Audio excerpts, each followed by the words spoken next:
Hare Krishna.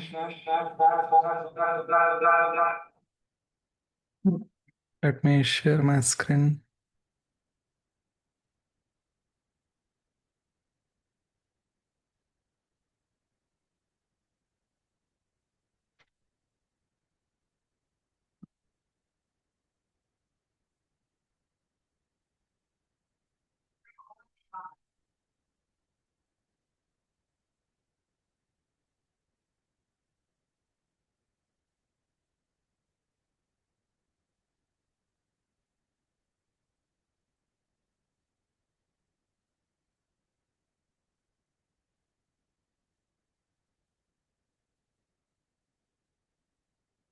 Okay.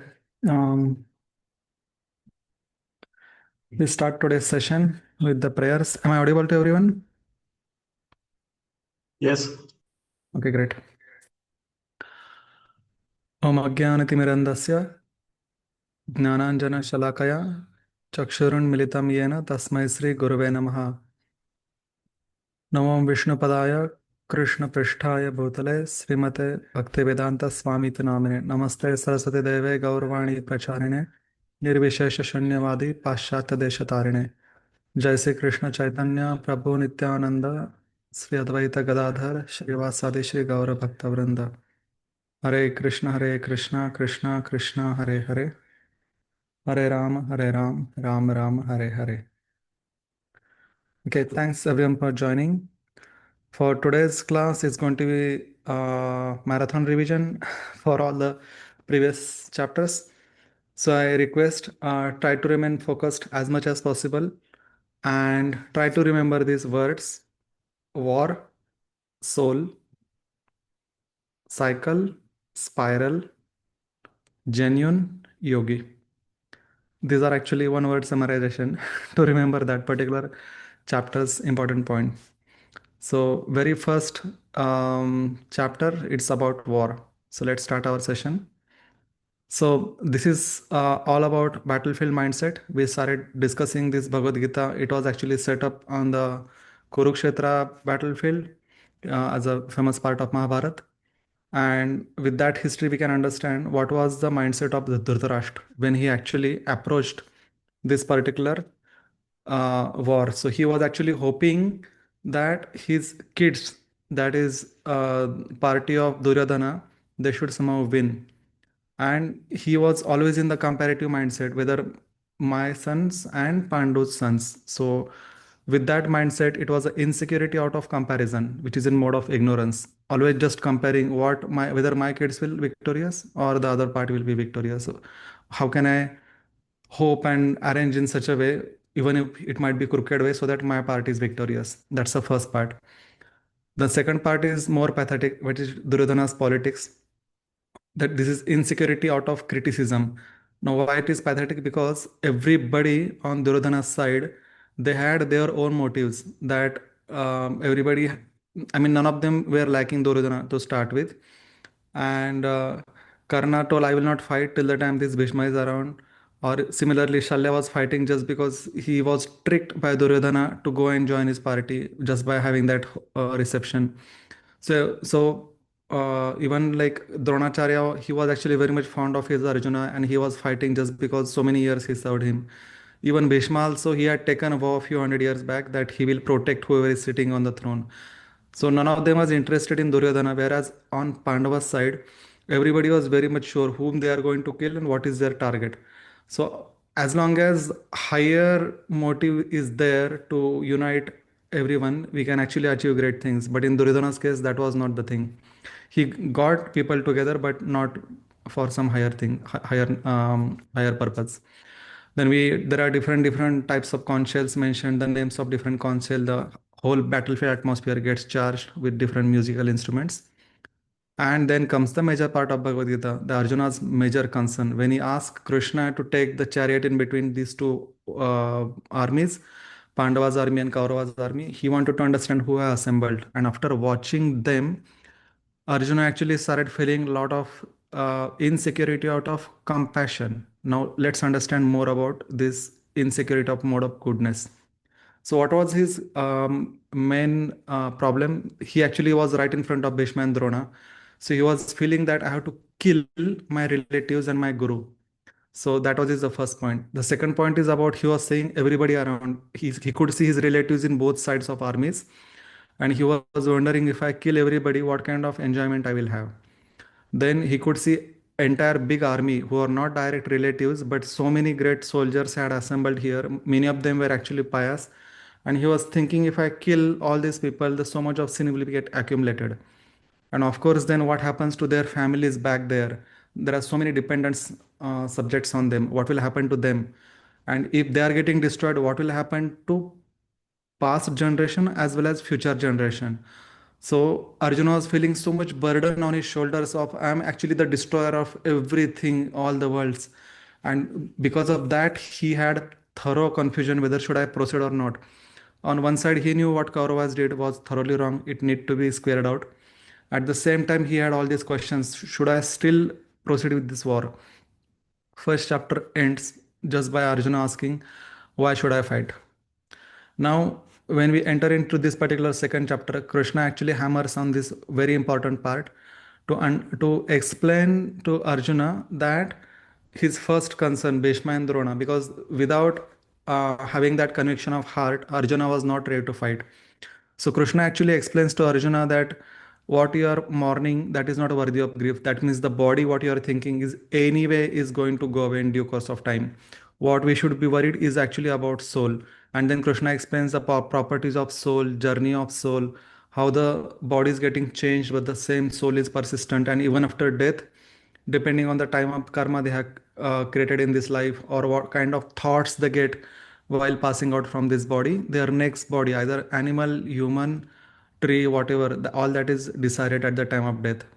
So we discussed a lot about these properties of soul, the transmigration of soul, and all these details.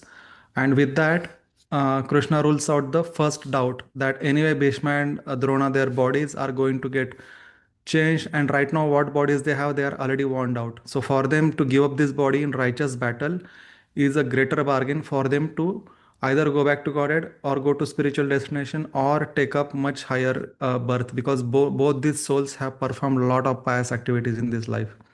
So that was the first doubt of Arjuna. Now for this second doubt, he was thinking all these relatives from this side, that side, what to do. And for this, Krishna brings a very interesting concept of performing duty under every situation. Now, Krishna is saying to Arjuna that you, as a specific, you are born as a Kshatriya, so your specific duty is to fight into the righteous war and fight on the religious principle basis. So he is convincing Arjuna that don't just look at the relatives, look at the destination, the chance what they are getting by fighting in this particular war. They'll all of them will be achieving much higher destination. And he is saying that if you do not perform this righteous duty, then by not killing your relatives who are on the opposite side, the cousin brothers who had tortured you so much, if you don't fight them back, then then you are accumulating a lot of sinful activities. So it is not that by killing you are accumulating, but by not performing the duty. So Krishna is convincing Arjuna here on the platform of duty. This third chapter, we will see it's very much based on this prioritizing our duty. And then Krishna also talks about this Buddhi Yoga, very important concept in the second chapter, which Krishna actually emphasizes. What is this Buddhi Yoga? It is performing our activities, day-to-day activities with a lot of expertise, with thorough knowledge. Means we have to be expert in our activities. That is the first part. But then performing them on the solid foundation of knowledge. Who is performing actual activities? I am the soul. Then if the desires are coming, how they are getting executed, in what consciousness they should get executed, should I be attached to result, what will it cost to me, and how to break this cycle of karma. So all these different principles Krishna talks about in form of this Buddhi Yoga. So Buddhi Yoga is nothing but execution of this karma yoga on the solid platform of Jnana Yoga with the loving intention of Bhakti Yoga. So more part of Jnana Yoga we'll see in the last 6 chapters of Bhagavad Gita. And this loving intentions of Bhakti Yoga, it can happen only when you have proper knowledge of who is Krishna and who are me and what is the relation. All the details we will see in the middle 6 chapters of Bhagavad Gita. What we have discussed is the first initial chapter, that is performing our duty no matter what, in which proper consciousness, what is the purpose. Everything is being discussed here. And then coming to the end of this second chapter, we discussed about these desires who are like flowing like so many rivers entering into the ocean. But if you keep on satisfying every desire, or if you keep on getting agitated for every desire, then we can never ever achieve peace. So Krishna actually explains that there are very specific desires we have to choose, which are uplifting, which are enlightening, and we have to strive only to fulfill those desires. So Krishna is asking us to live free from those desires, and then sense of proprietorship and false ego.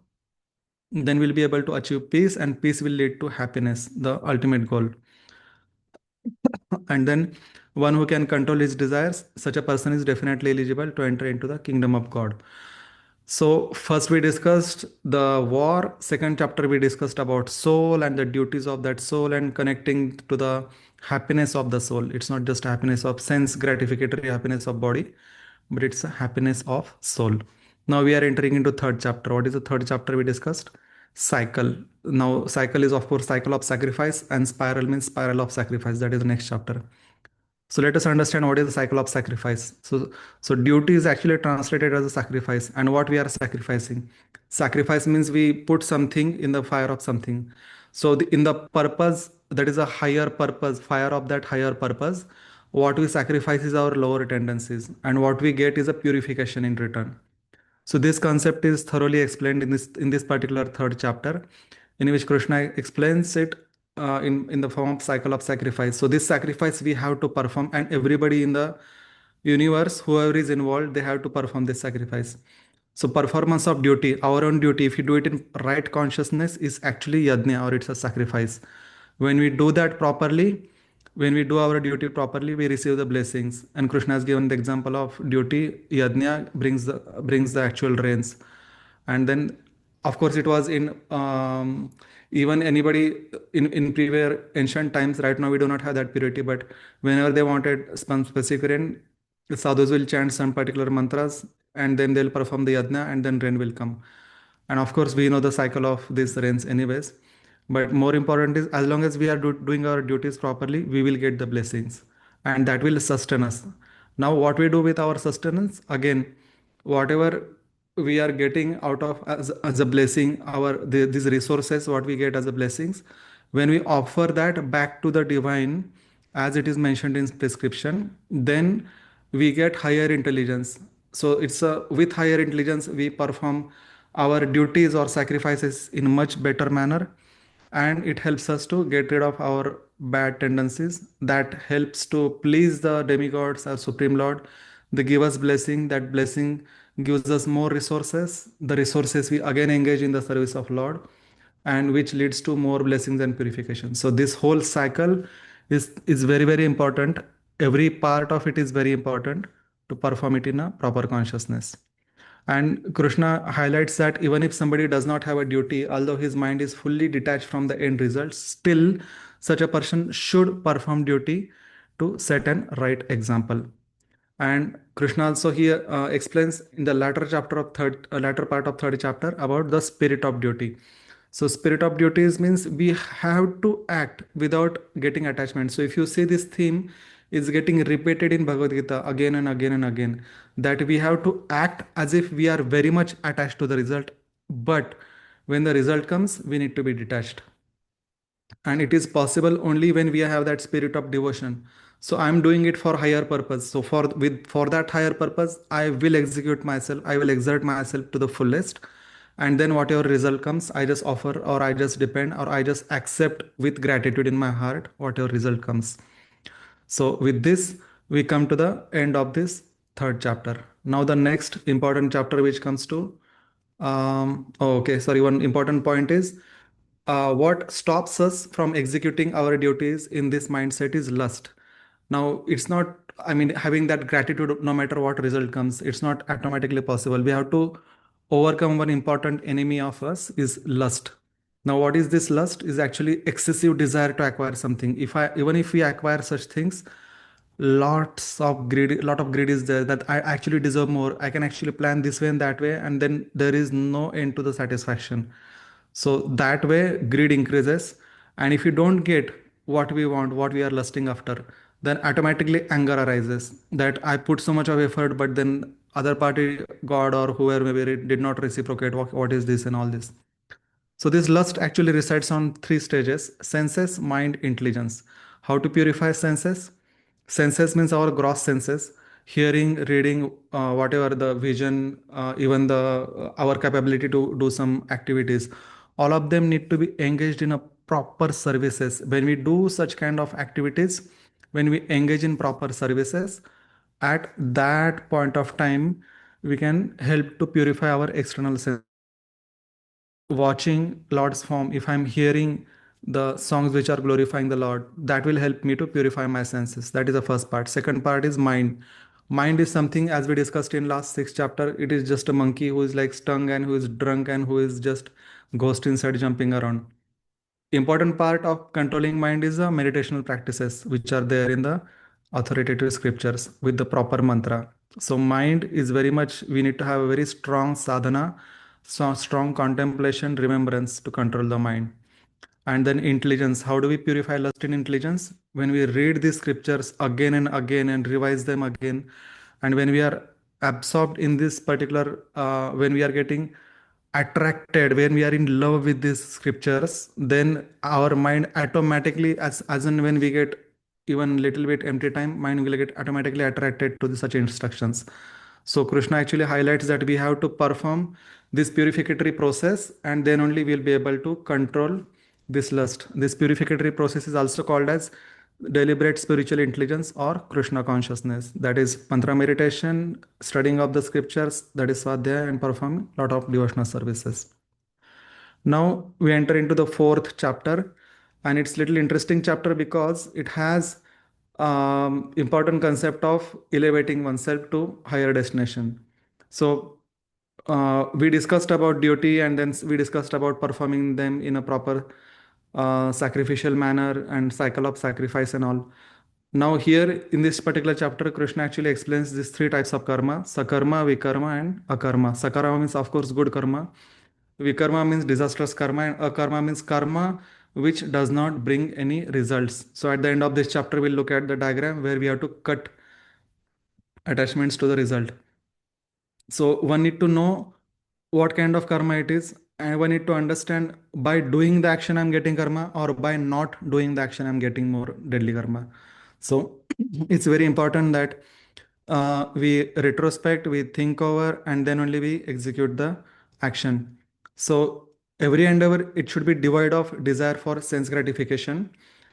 When we perform any activities for some higher purposes, then that knowledge which we are gathering, that knowledge itself, that fire of that knowledge, it will burn up all the sinful activities which are coming out of that execution of that activity. So then Krishna talks about developing the steady mindset, which we will see more in the fifth and the sixth chapter. So this is like no matter what duality comes, we are very much steady in executing our duty. So let's look at this cycle of spiral of sacrifice. What is it? So in the it's very similar to cycle of sacrifice, but that cycle is elevating. The more we are sacrificing lower natures, the more we get elevated, and the more we get purified, we actually identify, oh, there is so much of lust in my mind. I'm not able to control my anger, and then there is so much of greed is there still. So more one gets purified. The one of the important sign of this purification is without somebody saying, we ourselves start identifying, introspecting, and we can see that there are so many problems within us. So more we start seeing problem within us, that is a sign of elevation. And when we specifically identify these problems within us, then we perform the activities with that consciousness that I want to get rid of this lower nature of mine. And then slowly, slowly one progresses to much higher level where literally there are hardly any impurities are left, and whatever one is planning to sacrifice, that is also almost of the top level. So we discussed about this spiral of sacrifice in the fourth chapter. And then the last line here is more important: all sacrifices of work. So any activity which we do in proper consciousness with the proper purpose, it will lead us to some transcendental realization which will uplift us. Now we come to this famous diagram where we discussed about how the desire gets originated. It gets more and more impure as it passes through ego, intelligence, mind. We also saw the example. Maybe you can refer to that fourth chapter. But then super soul decides whether we have enough karma to satisfy this desire or not. Then if super soul thumbs up, thumbs down, then it desire is executed. If it is getting executed through our subtle senses, gross senses, then the after the execution of this desire, the main important part is it's not just a desire. With the desire, there is an additional packet which goes on, which says we attached to the result of this desire. If we are attached to the result of this desire, then that comes back as a karmic reaction, and that reaction is stored in the form of impressions in our karma account. And all these impressions, they form our inclinations, and they also this karmas, they actually decide our parameters for decision taking in the form of memory. And we also discussed about the external influences. Even if somebody wants to cause harm to us or somebody wants to do good to us, super soul will always see if we have that much of karma, and then only somebody can help us or harm us. And that's how this whole desire execution process back and forth carries out. Now the important point of this entire diagram is this the red link, attachment link. So Krishna is highlighting here whether it's a good karma or bad karma. Just get rid of this attachment link, because if we are there to look forward to enjoy for the good results, then of course that attachment or the desire to let me be attached to the result, that will still be there, and then automatically we will get attached to the bad results as well. So something which will spoil our mind will get attached to that also. So Krishna is very much saying that get detached from the end result, and this is even the sixth chapter opens up with that same thing, that duty of fire, and then performing no duty, letting no fire, letting no duty. He's saying we have to perform duty as if we are attached, but at the same time, when the results come, we should be fully detached. So we are executing duty, we are carrying it out properly, but getting without getting attached to result. Now, the important part when we come to the fifth chapter, if you remember the war, soul, cycle, spiral, genuine. The genuine part, the fifth part, we are going to look here. Without genuinity, it's not possible to perform this karma yoga, because externally, no matter how much, what kind of dress one may be wearing, what kind of language one may be speaking, and whatever I might be executing, but inside, if my mind is still contaminated, then everything is actually goes down the drain. So genuinity is very much important. So Krishna is explaining here science of action in renunciation. Now there are three important things when it comes to result: detachment, dispassion, devotion. What is detachment is we tolerate. I like 2.14. Krishna says the results keep on changing. No matter what comes, we should be detached. So first is tolerance. Even if something is I don't like, I tolerate the result. Then equanimity, next stage, dispassion. So equanimity means I don't have to tolerate. Anyway, I know the means whatever result comes, I'm not interested into. So that's an equanimity. Third is devotion. That is acceptance, higher stage. Whatever result comes, this is actually mercy of the Lord. It is helping me to purify, and I'm very, very grateful to Lord for putting me through the situation and helping me to get purified. This consciousness is very much important to sustain in this world. Krishna gives very nice example of this lotus leaf. There are so many water drops you see, but leaf is not attached to any of these drops. So similarly, we might be performing so many activities in this world, but if our consciousness is like a lotus leaf, we will not be affected by the sinful reactions of those activity. So this mindset helps us to break the cycle of any kind of karmic reactions. And because there are no more karmic reactions accumulating, it helps us to dissolve the impurities within intelligence, the mind, and ego itself. Because all the impurities are coming from the stock of the karma, the bad karma or whatever karma we have accumulated. And when we stop the attachment link, this karma no more influences, no more affects the intelligence and mind. So that's how we dissolve the subtle coverings. So this was the important part from the fifth chapter. And what is this? What is when you talk of this lotus leaf getting even within the mud not getting attached? Why we are not able to execute it fully? It's again the desire for sense gratification. Or in the previous chapter, you saw the lust, which actually was stopping us. So it's very much similar to that.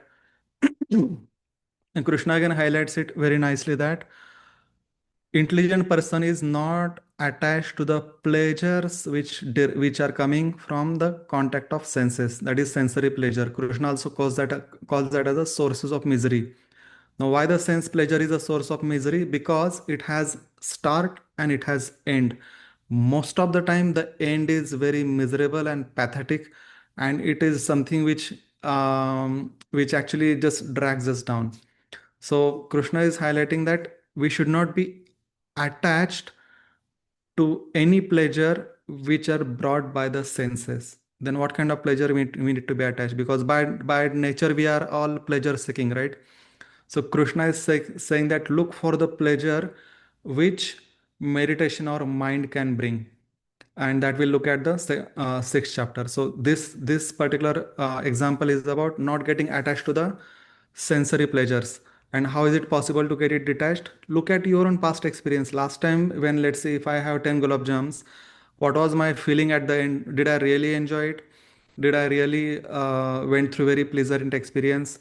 So look at our own past experiences, contemplate on that, listen from authoritative sources, and in this way we will be able to control our desires at the root cause, that is the source itself. As soon as desire comes, no, no, no, I'm not interested, I know this is not worth putting so much of efforts, that kind of mindset should come. And it also helps us to have, I mean, even if somebody is not able to control it completely, Krishna recommends to have a regulated lifestyle. So what is the regulation? We may do it in limit. So even sleeping, eating, sleeping, mating, defending, all these activities, as long as we do it in the limit, in a proper regulated manner, it helps us to control the desires in a very auspicious manner. Now, the thing is, when we start this sixth chapter is, as we discussed, when we are curbing the sense pleasure, then what is on the level of mind? So this is, now we are entering into the arena of yogis. And the very first part for yogi or any kind of yoga is to control the mind. Right from first stage till last stage, the control of mind is very much important. Krishna says here that one who has conquered the mind, he is actually best of the friend. Because whatever we are saying, that saying to the okay mind, let's do this. Okay, I need to do this. Okay, this is the task after that. And if imagine the mind is not going here and there and not any other causes are not coming, then you'll have very focused and concentrated mind. You read once or twice, you'll be able to remember the things. Everybody wants such kind of mind. But on the other hand, imagine the ghostly mind. Small things, mind will just create very big issues out of that, and you imagining permutation, combination, which will never ever happen in your life. So such kind of mind will take away all your time, all your mental energy, and so much of depression it will bring, that as if because mind likes to chew on the negativity. So if you don't give something right thing for mind to contemplate on, mind by nature it will just drag everything down. So conquering mind is really very important. And once this mind is conquered, then the tranquility which is been brought by that mind, which is perfectly peaceful, that is Krishna saying, as good as you have reached super soul. You are no more affected by heat, cold, honor, dishonor, and happiness, distress. And such a mind, after reaching to that stage, the knowledge or realizations one get, that itself brings so much of happiness and peacefulness that one did not look for any sensory or outside pleasures to sustain oneself. Now, there are very interesting stages Krishna later on talks in this sixth chapter. We saw it in the last session. I'll just repeat them again. So there is yama and niyama, that is the social regulations, that's something which we have to follow, and personal rules which we have to follow. So Krishna talks about this eating, sleeping, doing it, all these things regularly. Then what all things we should not do on social level: no meat eating, no gambling, for example, no intoxication, no illicit sex. All these various they come in the yama category, then niyama category.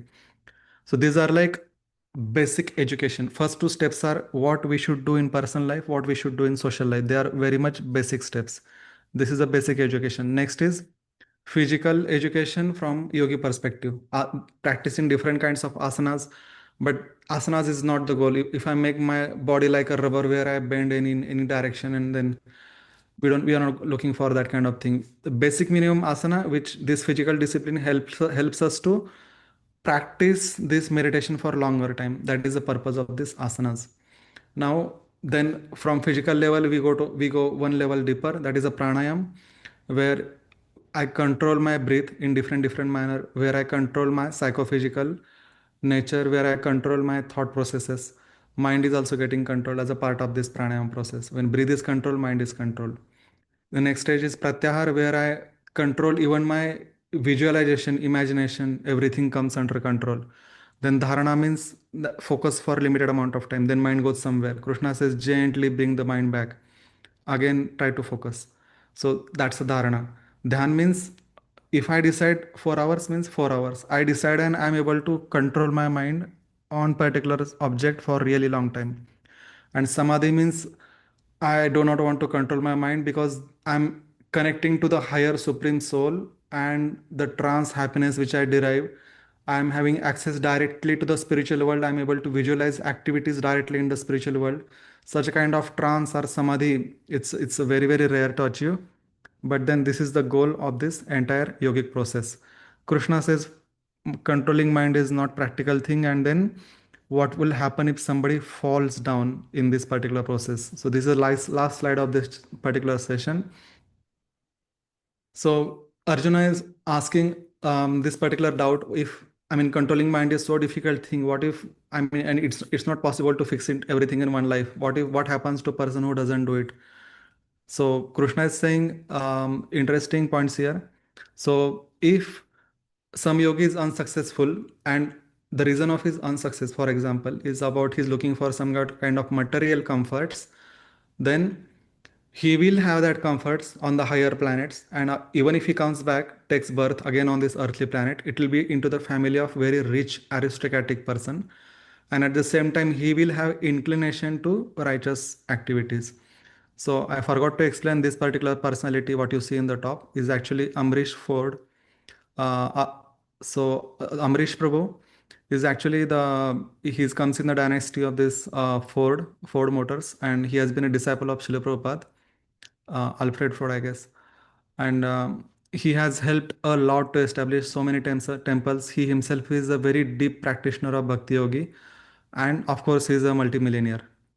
Now, the next verse Krishna says about after practicing yoga, if while living his body, he is not content about the level of spiritual elevation he has achieved in this life. And his last thought is, let me achieve more purification, let me serve more. So, such a person actually takes his birth in the family of transcendentalists.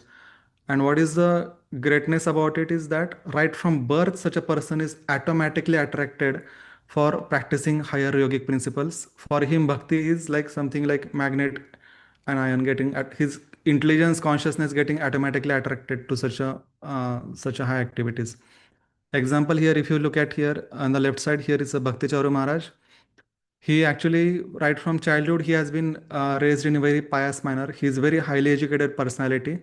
And as soon as he came in touch with Srila Prabhupada, he automatically started feeling that this is what I was looking for. He picked up this process of Krishna consciousness and practiced it so perfectly, inspiring literally hundreds and thousands of millions of people. So that way, he is also multimillionaire, inspiring millions of people to take up this process of Krishna consciousness. So what we had discussed in the first chapter, I'll just revise the war, the soul. The second chapter, third and fourth chapter is cycle and spiral of sacrifices, elevating our consciousness. Fifth chapter is about becoming genuine. Remember the lotus leaf, which is detached, and it culminates into the becoming perfect yogi, that is on subtle level, controlling mind and achieving the consciousness with which we can progress. So Krishna says, practice these two things, focus on these two things. Try practicing mind control and get detached. So with these two things, it's possible to control the mind. Thank you so much for your marathon attention to this chapter. This was actually not a chapter, it was 6 chapters combined together. And if you have any specific questions, please feel free to ask.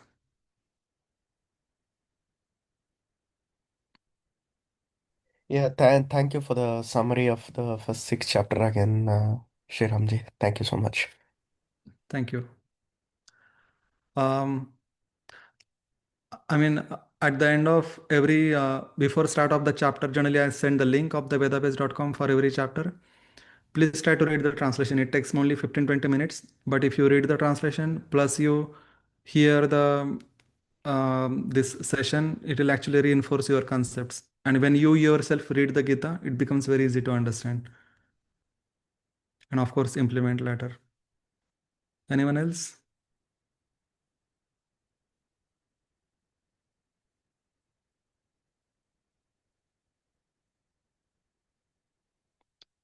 So I do not know how much time I have. Maybe, yeah, 3.5 minutes.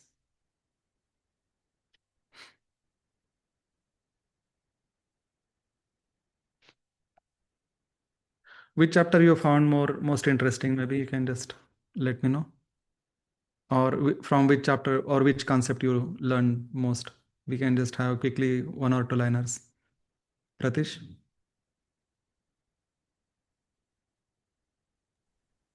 Or The chapter on karma, that was the one which I really found okay, interesting. Karma execution, yeah, this one, yeah. karma execution. Okay. Shivanand? Yes, I also like this particular diagram a lot. It clarified so much for me. Yeah. Okay, thank you. Gulab?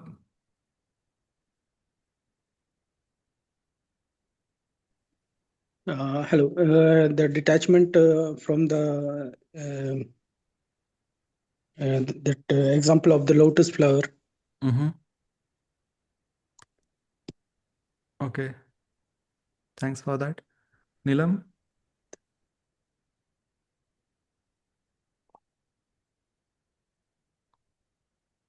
Okay, that's fine.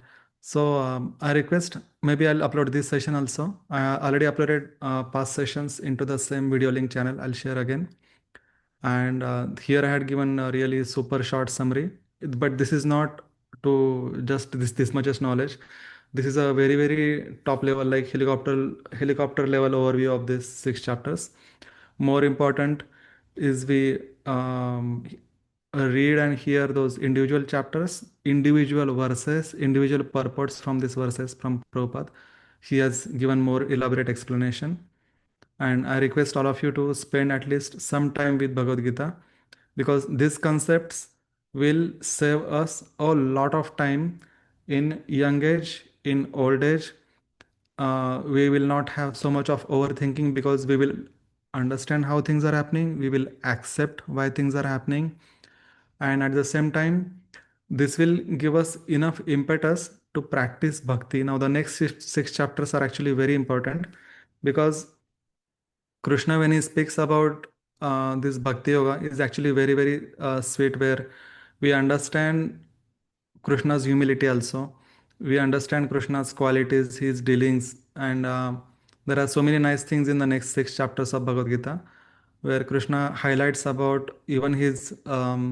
We'll also take a look at this cosmic creation, where Krishna actually, in the 11th chapter, he shows his Virat Rupa and everything. So all these topics which are very much related to Krishna, understanding more part about God, that will come to know.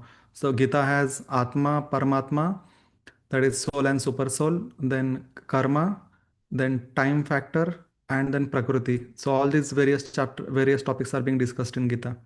So in the next 6 chapters, we'll start exploring the Bhakti Yoga section. That is the most important section of Bhagavad Gita. So thank you so much for joining, everybody, and we will